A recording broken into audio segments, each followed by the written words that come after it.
نحمدہ ونصلی علی رسولہ الکریم۔ ناظرین کرام، آج ہمارے سامنے ڈاکٹر علامہ اقبال کی بال جبریل کی بہت ہی مشہور غزل جس کا نمبر 7 ہے وہ ہمارے سامنے ہے، اور اس غزل میں اقبال کا جو اندرون ہے وہ انہوں نے نکال کر رکھ دیا ہے۔ اقبال کی جو فکر ہے، اقبال صوفی نہیں تھے لیکن صوفی گر تھے، انہیں عارف باللہ کہا گیا، یعنی انہوں نے اللہ کا تعارف حاصل کر لیا تھا، اور پھر یہ دنیا اور اس کے رنگ و بو اور اس کی جو داستانیں ہیں، اس کی جو تلمیحات ہیں، جو تاریخ ہے، یہ ساری چیزیں اقبال کے سامنے تھی، بلکہ ہر چیز انہیں ازبر تھی۔ قوموں کی تاریخ، ملتوں کی تاریخ، مغرب کے بڑے بڑے مفکر، مصنف، مورخ، سب کی کتابیں ان کے سامنے تھیں، اور بال جبریل وہ کتاب ہے اقبال کی کہ جو اوروں کا تو پتہ نہیں لیکن مجھے سب سے زیادہ پسند ہے، میں اس کو پہلے نمبر کا درجہ دیتا ہوں۔ اور واقعی بال جبریل میں جو بعض نظمیں ہیں، جیسے ذوق و شوق ہے، مسجد و مرتبہ ہے، وغیرہ وغیرہ، جو اس کے اندر مواد ہے وہ لاجواب ہے۔ اور جتنی بھی اقبال کی غزلیں ہیں ان میں سب سے زیادہ مترنم اگر کوئی غزل ہے تو وہ یہ 7 نمبر کی غزل ہے۔ ساری غزلیں اپنی جگہ پر، بلکہ ہمارے ایک بہت بزرگ دوست ہوا کرتے تھے مرحوم مظہر امام صاحب، وہ اکثر کہا کرتے تھے، میری زمانے طالب علم میں اکثر کہا کرتے تھے وہ کہ صرف اگر کوئی صاحب اقبال پر پی ایچ ڈی کرنا چاہیں اور وہ صرف اقبال کی بال جبریل کی غزلوں پر اگر وہ کام کرے تو ان کو پی ایچ ڈی کی ڈگری مل سکتی ہے۔ اتنا ان غزلوں کے اندر مواد ہے۔ اقبال نے پوری یہ دنیا اور آخرت اور جو کچھ اس کے اندر جو بھی انسانی ترقیات ہیں اور جو کچھ بھی انسانی فکریں ہیں، ان کی جو سوچ ہے وہ اس کے ان غزلوں کے اندر اقبال نے نچوڑ کے رکھ دیا ہے، سمجھ لیجیے آپ۔ تو اس اعتبار سے یہ کتاب تو بہت اہم ہے ہی ہے، لیکن اس کے اندر جو غزلیں ہیں اس کتاب میں، ان میں سے یہ 7 نمبر کی غزل ہمارے سامنے ہے، اور ہماری ترتیب یہی ہوتی ہے کہ پہلے متن پڑھ دیتے ہیں، عنوان جیسا ہے ویسا پڑھ دیتے ہیں، اور کوشش کرتے ہیں کہ ہم اس کی ادائیگی اور تلفظ جو ہے وہ صحیح کریں، تاکہ طالب علم بھی اس کی جو ہے وہ پیروی کر سکے اور وہ بھی صحیح پڑھنے کے عادی ہو جائے۔ ہم نے اچھوں کو دیکھا ہے کہ وہ صحیح نہیں پڑھتے، اور اس سے شعر کا وزن تو بگڑ ہی جاتا ہے، لیکن اقبال کی روح کو بھی بہت تکلیف ہوتی ہوگی، اس لیے ہم کوشش کرتے ہیں کہ اس کو جہاں تک ہو سکے صحیح ترین پڑھنے کی کوشش کریں گے۔ پھر چراغ لال سے روشن ہوئے کوہ دمن، پھر چراغ لال سے روشن ہوئے کوہ دمن، مجھ کو پھر نغموں پہ اکسانے لگا مرغ چمن۔ کیا اشعار ہے! پھول ہیں صحرا میں یا پریاں قطار اندر قطار، پھول ہیں صحرا میں یا پریاں قطار اندر قطار، اودے اودے نیلے نیلے پیلے پیلے پیرہن۔ اور یہ شعر دیکھیے کہ برگ گل پر رکھ گئی شبنم کا موتی باد صبح، اس کے اندر ایک لفظ جو ہے نا اس طرح سے انہوں نے ایسا رچا بسا ہے کہ رکھ گئی، جیسے کہ ابھی جو ہے وہ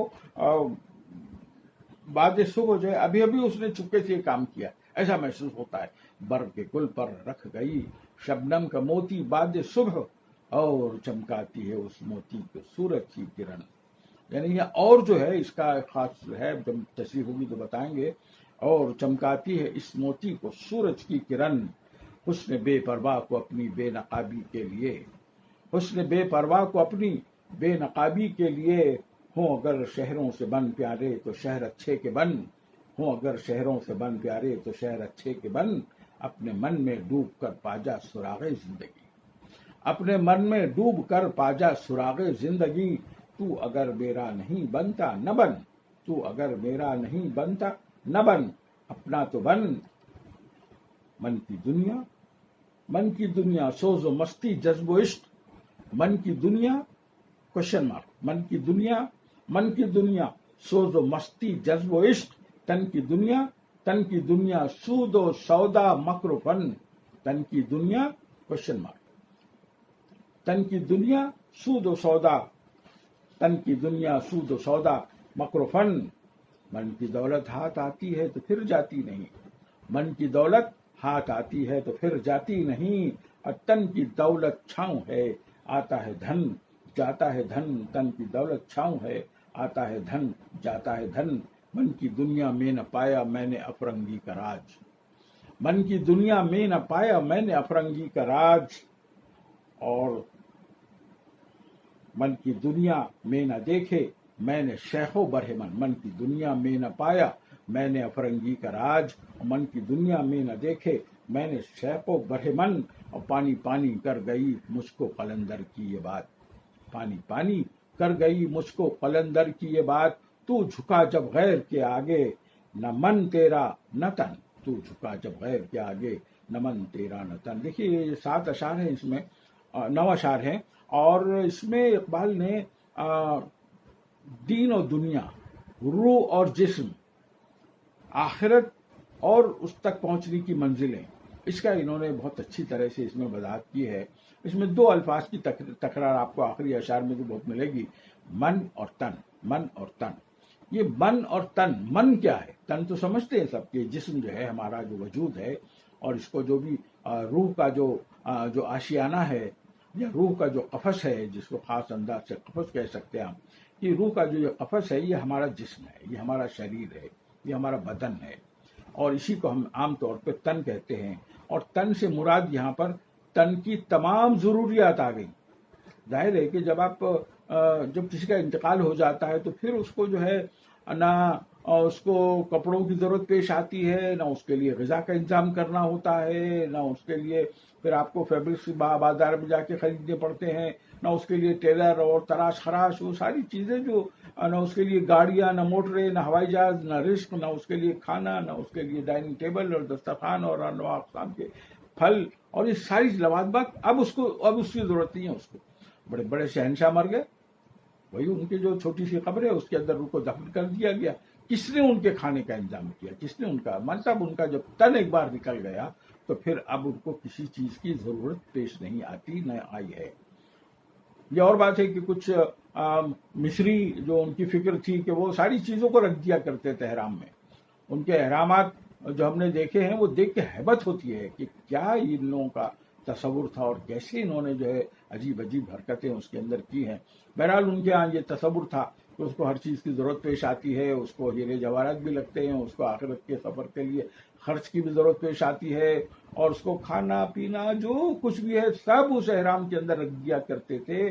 مختلف کمرے اس کے اندر بنائے جاتے تھے، اور پھر ملکہ کے لیے الگ کمرہ ہوتا تھا، اور شہزادوں کے لیے، وہ فلاں کے لیے، وزیر کے لیے، سارے اس کے اندر جو ہے وہ اہتمام کیا کرتے تھے، اور یہاں تک کہ ان کو ایسا لگتا تھا کہ ہماری خدمت کے لیے وہاں بھی افراد چاہیے تو اس کے لیے وہ غلام بھی رکھ دیا کرتے تھے، وہ غلاموں کو دفن کر دیا کرتے تھے۔ عجیب ہے ان کی، اور ظاہر ہے کہ مومی شمع اور انبری شمع وہاں پہ جلایا کرتے تھے، ان کی سے رکھ دیتے تھے، اور بعد میں ظاہر ہے آپ نے تو سنا ہوگا اور بعض لوگوں نے تو دیکھا بھی ہوگا کہ وہ لاشوں کو حنوط کرتے تھے، اور ایسا مسالہ لگا کے پٹیاں لپیٹتے تھے کہ ان کی لاش جو ہے آج ہزاروں سال ہو گئے لیکن ان کی لاشیں انٹیکٹ جو کہ تو آج تک موجود ہے۔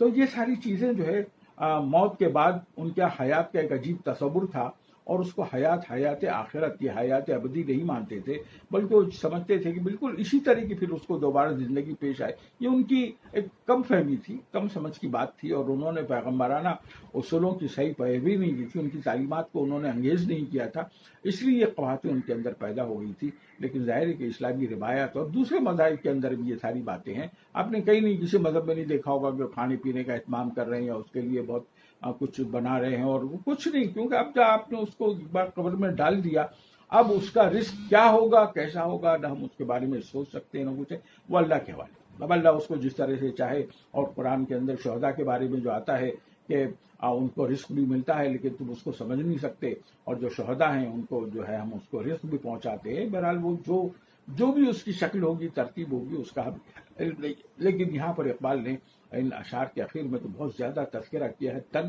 اور من کا۔ من کا لفظ جو ہے یہ سنسکرت، ہندی، پالی، اردو ماگدی ساری بھاشاؤں کے اندر یہ استعمال ہوتا ہے۔ اور من کے لیے جو ہے دیکھیے عام طور پر جو صوفیہ کرام ہیں اور خاص طور سے جو روحانیت کی جو دنیا ہے اس میں انسانی جسم کو 3 حصوں کے اندر تقسیم کیا جاتا ہے عام طور پر. ایک تو ہے آپ کا جگر، ایک ہے دماغ، اور ایک ہے آپ کا قلب. جسم کے اندر سب سے اہم حصہ جو ہے وہ صوفیہ کرام کہتے ہیں، اہل اللہ کہتے ہیں کہ وہ آپ کا قلب ہے. اور نبی پاک صلی اللہ علیہ وسلم کی حدیث سے بات ثابت ہے کہ اگر دل بگڑا تو سب بگڑا، دل سدھرا تو سب سدھرا. یہ تمام لوگ جانتے ہیں اس کے بارے میں کہ دل جو ہے وہ سب سے اہم مقام ہے. اب تک کی سائنسی تحقیقات یہ تھی کہ بھئی دل کی کوئی حیثیت نہیں ہے، وہ ایک پمپ ہے اور اس کے اندر کچھ الیکٹرانکس، اس کے اندر کچھ ایسے سیلز رکھ دیے گئے ہیں اس کو اندر انبلٹ کر کے.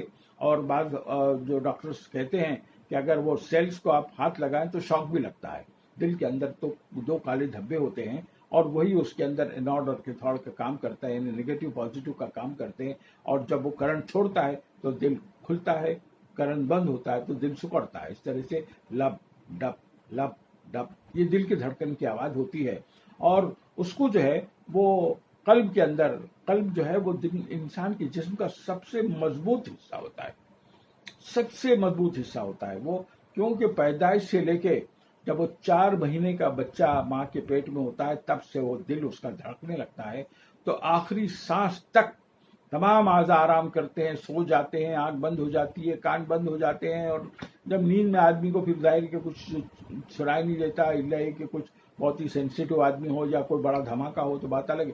لیکن عام طور پہ نیند لوگ یہ سمجھتے ہیں کہ آنکھ سے آتی ہے، لیکن نہیں، نیند جو ہے وہ کانوں سے آتی ہے. کان سوگا. بعض لوگ آپ نے دیکھا ہوگا کہ آنکھ کھلی رکھ کے سوتے ہیں، اور سوتے میں ان کی آنکھ کھلی رہتی ہے لیکن ان کو نظر کچھ نہیں آتا. اس کا مطلب یہ ہے کہ آنکھ کا نیند سے کوئی تعلق نہیں ہے. ہم لوگ آنکھیں بند کر لیتے ہیں اس لیے کہ ہم اشیاء کو نہیں دیکھنا چاہتے، منظر نہیں دیکھنا چاہتے، اس لیے ہم نیند آنے کے لیے آنکھوں کو بند کر لیتے ہیں. لیکن اصل جو نیند ہے وہ انسان کے کانوں سے شروع ہوتی ہے اور دماغ تک پہنچتی ہے، اور یہاں تک کہ اس کا بڑا دماغ جو ہے وہ آہستہ آہستہ آہستہ سو جاتا ہے. لیکن چھوٹا دماغ کبھی نہیں سوتا، وہ جاگتا رہتا ہے. جس دن چھوٹا دماغ سو جائے گا اس کے قلب کی دھڑکن بند ہو جائے گی، خون کی سپلائی رک جائے گی، پھیپھڑوں کا اعضاء رئیسہ کا کام رک جائے گا اور انسان مر جائے گا. اس لیے تن پر بہت ہی فکر کی گئی اور بہت اس کے اوپر غور کیا گیا، اور صوفیہ کرام نے ہمارے تن کو، ہمارے جسم کو 3 حصوں کے اندر تقسیم کیا ہے. اس کے اندر سب سے پہلا جو عضو ہے وہ ہے انسان کا جگر، اس کے بعد جو ہے وہ ہے انسان کا دماغ، اور تیسری چیز ہے وہ انسان کا قلب جسے دل کہتے ہیں. اب یہ دل جو ہے اس کے بعد میں تو بحث بعد میں کریں گے، لیکن جو جگر ہے دیکھیے وہ کام کیا کرتا ہے. جگر جو ہے وہ کھانے کو ہضم کرتا ہے، وہ رطوبتیں خارج کرتا ہے، معدے تک پہنچتی ہیں وہ رطوبتیں، اور انسان کا جو اس کا میٹابولزم ہے وہ سب اس سے جگر کے بدولت جو ہے وہ سب وجود میں آتا ہے. اور یعنی جس کو ہم کہتے ہیں کہ پیٹ کا معاملہ جو ہے وہ جگر کے مسئلے سے حل ہوتا ہے. اگر جگر کام کرنا بند کر دیں یا وہ بیمار ہو جائے یا اس کی رطوبتیں کم زیادہ خارج ہوں تو اس سے انسان کے نظام میں ہضم پر اثر پڑتا ہے، اور انسان کا جو ہے وہ میٹابولزم اور اس کا جو بھوک ہے، اس کا جو نظام اخراج ہے وہ بھی ختم ہو جاتا ہے. اس لیے جہاں تک پیٹ کا معاملہ ہے وہ جگر سے کنٹرول پاتا ہے، مطلب اس کی پیٹ کی دنیا جگر سے قابو پاتی ہے. مختصر کر رہے ہیں ہم. پھر اس کے بعد نمبر لگتا ہے دماغ کا. یہ دماغ جو ہے یہ بہت ہی یعنی سمجھ لیجئے کہ اس کے بارے میں جو تحقیقات جدید آ رہی ہیں وہ ایسی تحقیقات ہے کہ 70,000 بہت ہی گیگا بائٹ، ہزاروں ہزار لاکھوں کروڑوں گیگا بائٹ والے جو کمپیوٹرز ہیں وہ فیل ہو جائیں گے. اور لیکن ایک انسان کا دماغ جو ہے ان کمپیوٹرز سے کئی فلور اگر کمپیوٹر سے بھر دیے جائیں تب بھی وہ دماغ کی اس کی میموری اور اس کی کمانڈ کی برابری نہیں کر سکتا. تو انسان کا دماغ جو ہے یہ بہت ہی ایک سمجھ لیجئے کہ انتہائی حساس اور بہت زیادہ اس میں انسان کی یادداشت ہے، اور اس کا جو کمانڈ دینے کی جو صلاحیت ہے وہ زبردست ہے. اور اتنی زبردست ہے کہ کہتے ہیں کہ جو بڑے بڑے سائنٹسٹ کے اگر دماغ کا جائزہ لیا گیا تو پتہ چلا کہ انہوں نے اپنی زندگی کے اندر اپنے دماغ کا صرف 10% ہی استعمال کیا تھا، 90% دفن ہو گیا، ضائع ہو گیا. بعد بڑے بڑے سائنٹسٹ اور مفکرین کے دماغ کا جائزہ لیا گیا تو پتہ چلا کہ صرف 5% انہوں نے اپنے دماغ سے کام لیا تھا. 95%، 95% حصہ جو ہے وہ مر گیا، یعنی استعمال میں نہیں آ سکا، دفن ہو گیا. تو دماغ کا ہم بہت کم سے کم استعمال کرتے ہیں. اگر انسان دماغ کا صحیح استعمال کرنے لگے اور بچپن سے اس کی مشق ہونی چاہیے اور اس کو اس طرح سے اس سے کام لیا جانا چاہیے کہ اس کی جو ورکیبلٹی ہے، اس کے جو کام کرنے کی صلاحیت ہے وہ بڑھے، اور اتنی بڑھے کہ بڑے سے بڑے کمپیوٹر اس کا مقابلہ ظاہر کر نہیں سکتے. اتنے سیلز اس میں ہوتے ہیں، وہ ایک الگ فزیولوجی کی ایک الگ پوری شق ہے اور ہم اس میں نہیں پڑھنا چاہتے. لیکن بہرحال انسان کا دماغ جو ہے وہ زبردست طاقت رکھتا ہے، اور اس طاقت کا ہم اندازہ نہیں کر سکتے کہ انسان اپنے دماغ کا استعمال کر کے کتنی زبردست اس کو کارآمد بنا سکتا ہے اپنی حیات کے لیے. اسی طرح جو دماغ ہے یہ انٹلیکٹ کا ابورڈ ہے، مرکز ہے. وہاں پہ کیا چیز رہتی ہے؟ انسان کی ذہانت ہے، انسان کی عقل ہے، انسان کی فہم ہے، انسان کی فراست ہے.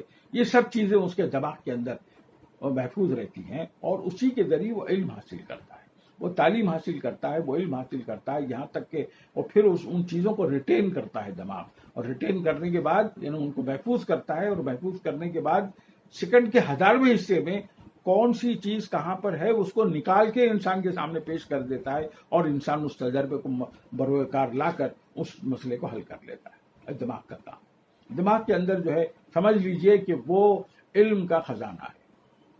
اس کے اندر بڑی بڑی لائبریریاں، کتابیں، ہزاروں لاکھوں صفحات محفوظ ہیں. اسی طرح انسان کی جو عمل ہے، اس کا جو جسمانی عمل ہے وہ بھی دماغ کے ذریعے کنٹرول پاتا ہے. یعنی اگر آپ کے بائیں ہاتھ پہ مچھر کاٹے تو اس کا جو مچھر کاٹنے کا جو سینس ہے وہ دماغ تک پہنچایا جاتا ہے، اور دماغ میں پہنچنے کے بعد وہ ایک جگہ اس کی کراسنگ ہوتی ہے جس کو میڈولا اوبلونگیٹا کہتے ہیں، وہاں پر اس کی کراسنگ ہوتی ہے، اور وہ جو ہے وہ کمانڈ جو مچھر کاٹنے کی خبر ہے وہ جسم دماغ کے دائیں حصے پہ، بائیں ہاتھ پہ مچھر کاٹا لیکن بائیں حصے پہ اس کی خبر پہنچی، اور بائیں حصے نے فوراً کمانڈ جاری کیا، اور پھر وہ کراس ہو کے آپ کے دانے ہاتھ تک پہنچا، اور دائنے ہاتھ کو حکم ہوا کہ اس مچھر کو مارو یا اس کو اڑاؤ یا کچھ کرو یا ادھر کھجاؤ، جو بھی ہے وہ کرو.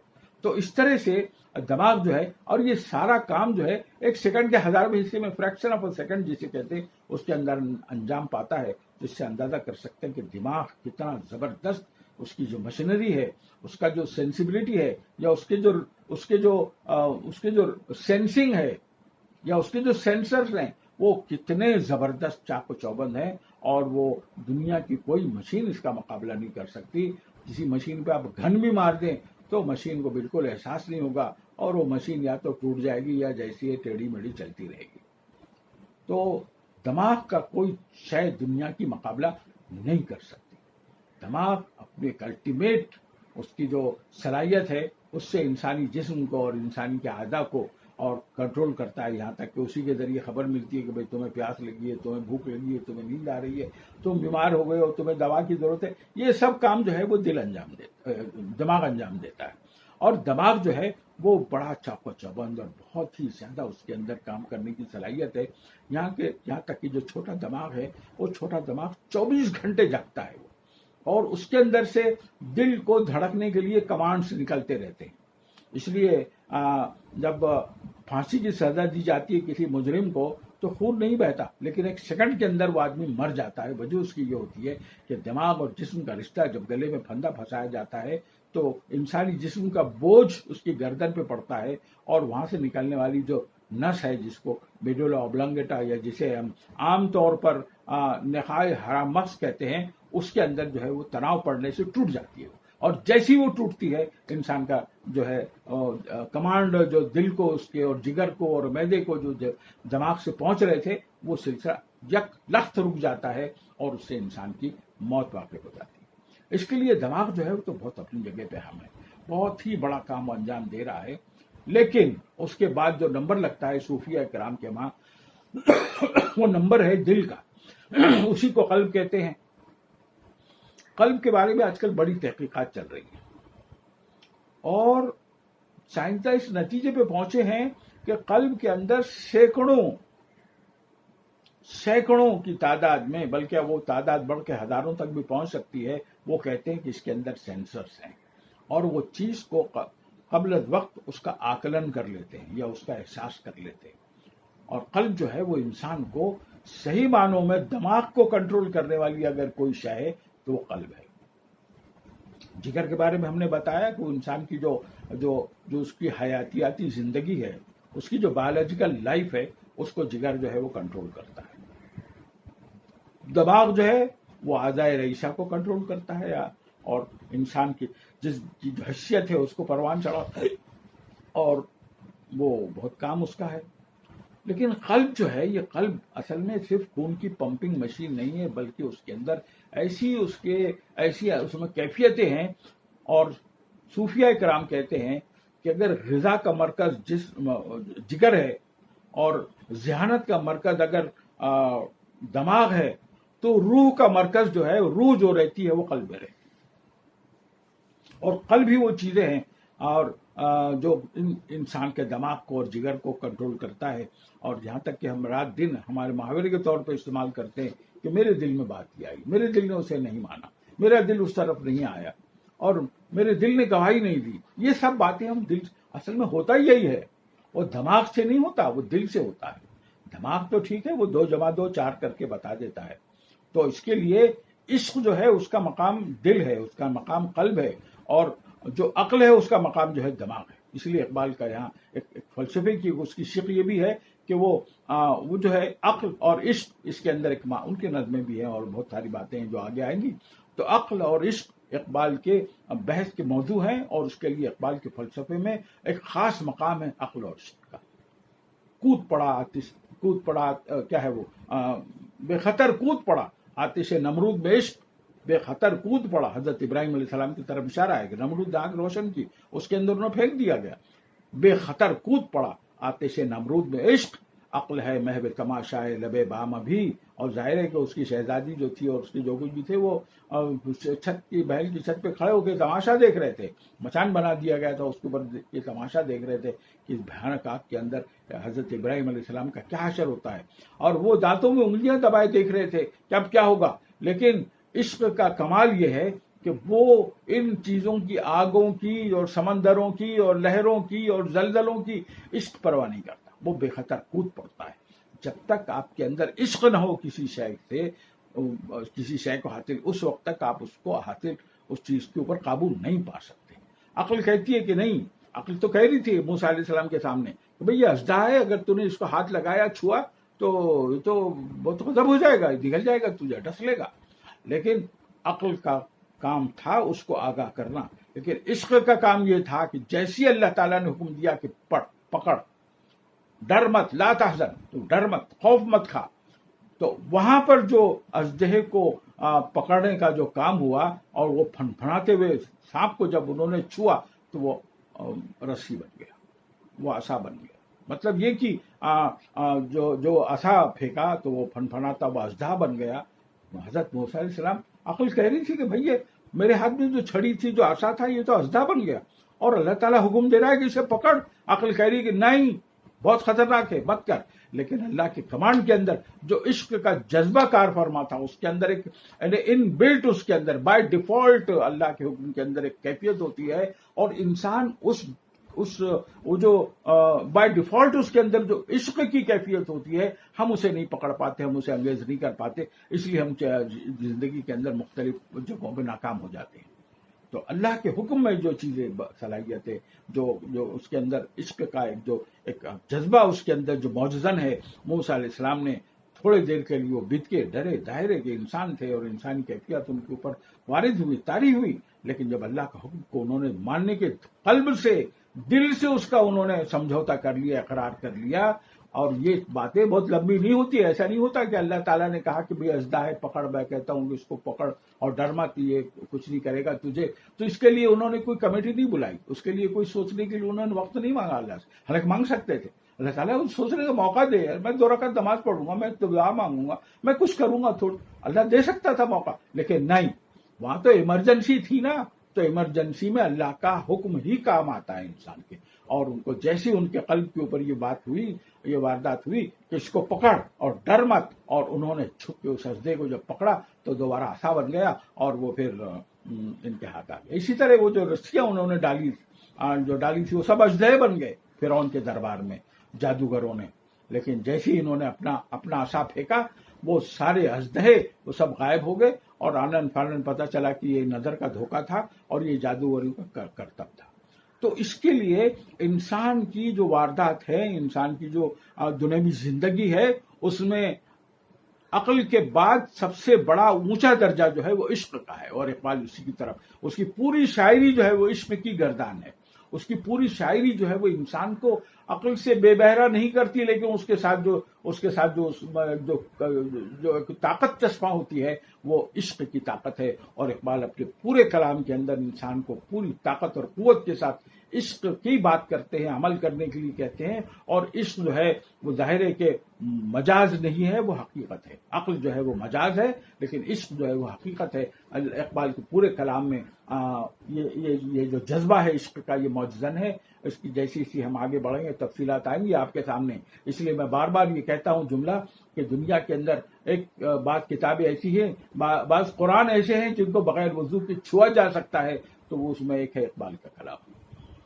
اقبال کا کلام کیا ہے وہ خود کہتے ہیں کہ میرا کلام جو ہے وہ تو قرآن کا میں نے ترجمہ نہیں کیا، اس کے علاوہ اس میں کچھ ہے ہی نہیں. اس کے لیے بعض قرآن ایسے ہیں جن کو بغیر وضو کے چھوا جا سکتا ہے، ان میں ایک ہے اقبال کا کلام. مولانا روم کی شاعری بھی ویسی ہے. بعض لوگ